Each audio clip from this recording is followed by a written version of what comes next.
1963 Giresun Çamoluk doğumluyum, Kutluca köyünden. Doğumda 5 yıl geç yazdırıldığımız için 5 yaş küçük gözüküyorum kağıdında. Onunla başlayan sıkıntılı bir yaşantım oldu. Yani ilkokulu bitirdim. Bitirdiğimde 7 yaşındaydım. Diploma alamadım. Ortaokula başladım. Diploma isteniyor. Alucra İmam Hatip Lisesi yeni açılmıştı. Alucra'da yatılı olarak kaldım. Tabii bir sınıfta 64 kişiyiz. 2 sınıf var. Derslerin birçoğu zayıf. 2 sene okuduktan sonra yatılı İstanbul'a geldim 78 senesinde ailemle beraber. Pendik İmam Hatip, o zamanki adı Kartal İmam Hatip, yeni açılmıştı ve oraya kabul etti bizi. Hem dersler zayıf hem ekonomik durum zayıf. Fikirtepe'de oturuyorum. Oraya gidip geliyorum her gün. 7 kişilik bir aileyiz. Babam çalışıyor. 4 kardeş okuyoruz. Ben de çalışma gereği hissediyorum. Tabii o zaman yapacağım şey boyacılık. Ayakkabı boyacılığı yapıyordum. Aileye katkıda bulunmak için, kendi harçlığımı çıkarmak için. Bir gün Fikirtepe'de ayakkabı boyarken bir tanesi şişeleri kırdı. Normal diyelim 3 liraysa boya, ben 150 kuruşa boyuyorum. Yarı fiyatını. Buna rağmen onu da vermiyorlardı. Bazen sorun çıkıyordu. Ben de haksızlığa tahammül edemiyordum. Kendimi savunmak, korumak için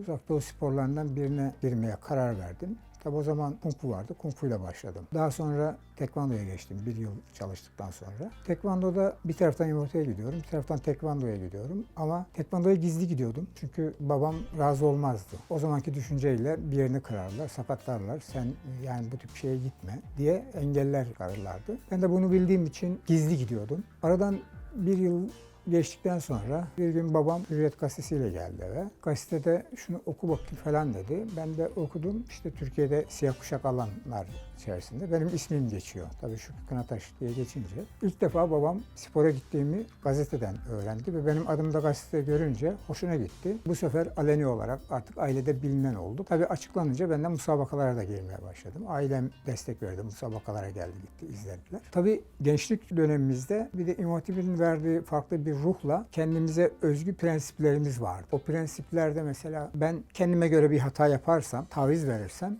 gidip namazdan önce şınavı çekiyordum. Camiden sonra, cemaat çıktıktan sonra arkada ayak açıyordum. 79-80'li yıllar tabii. Türkiye'nin zor dönemden geçtiği yıllar. Bizim de böyle siyasi olarak işte karşı görüşlü olarak rakip diye tanıdığımız gruplara karşı kendimizi hazırlamamız gerekir diye daha zor şartlarda daha çok çalışarak müsabakalara hazırlandığımız dönemdi. Ben o dönem iyiydim. Yani İstanbul şampiyonu oldum, Marmara şampiyonu oldum, Türkiye şampiyonu oldum. Da burada bir anımı anlatmak isterim. Bu şampiyon olurken Türkiye şampiyonasında çok iyi hazırlandığım bir dönemde yumrukla nakavt ediyorum. Yumruklarım çok iyiydi. Bir de yan tekmem, yapıçagi çok iyiydi. Arkadaşlar bana kasap lakabını takmışlardı mesela. Kim kiminle karşılaşacak şeklinde asılınca listeler, ya sen kasapla işte ilk maçta karşılaşacaksın, ben finalde karşılaşacağım gibi böyle konuşmalar olurdu. Hakikaten çok iyi dönemim ve kendime güvendiğim bir dönemdi. Türkiye şampiyonasına katıldım. İlk 2 maçımı yumrukla nakavt ederek aldım. 3. maçımı da camide tanıştığım bir arkadaşım, Kayserili, Osman diye bir arkadaş.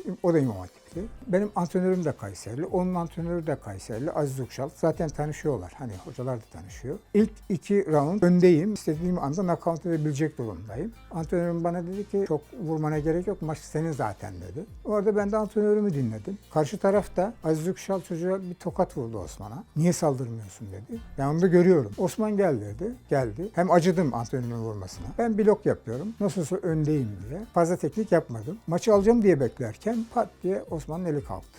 Osman Türkiye şampiyonu oldu.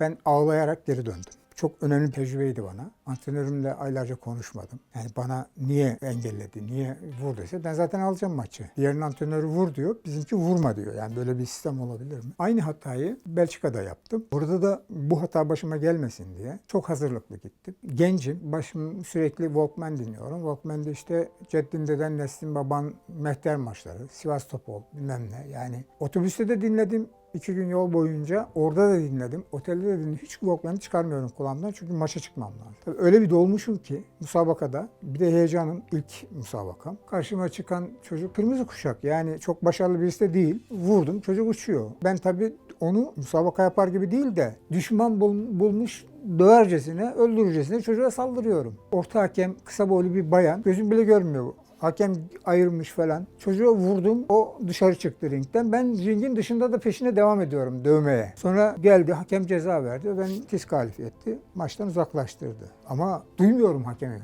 Sonra antrenörüm dedi ki ne yapıyorsun sen? Böyle de bir kötü tecrübem oldu ve madalya alamadan gelen tek sporcu bendim. 20 kişi gittik. 19 tane madalyayla. Bir kişi madalya alamadı, o da bendim. Hocam sizin yumruklarınız çok kuvvetli ya. Evet. Buna neye borçlusunuz? Kışın soğuk zamanlarda bir soğuk suyla abdest almaya ve namazdan önce sonra sürekli şınav çekerdim. Yani yukarı zıplardım, elimi birbirine vurup tekrar aşağı düşerdim, yukarı zıplardım. Kollar güçlüydü. Yani böylece soğuk suyla abdest ve sürekli şınav, mekik, ondan sonra barfiks çekerdim. Mesela akşamları salondan dönerken ağaçlara tekme atarak gelirdim. Park etmiş tırların tekerlerine döner tekme atardım. Kimse yoksa etrafta. Hatta eskiden otobüs durakları bir tane direk olurdu. Üstünde işte küçük bir sarı tabela vardı. Kimse yoksa durakta böyle beklerken vuruyordum. Çoğu direkler yamulmuştu böyle. Ya ortası çukurlaşıyor ya üstü yamuluyor. Benim olduğum duraklarda kesinlikle bendim yani direkleri yamultan. Şimdi dönüp arkaya bakıyorum. Tabii yanlış şeyler bunlar ama yani yerimizde duramıyorduk. Şampiyon olmak için, kendimizi ispatlamak için sürekli çalışıyorduk. Güçlü yumruk, güçlü tekme oradan geliyor yani.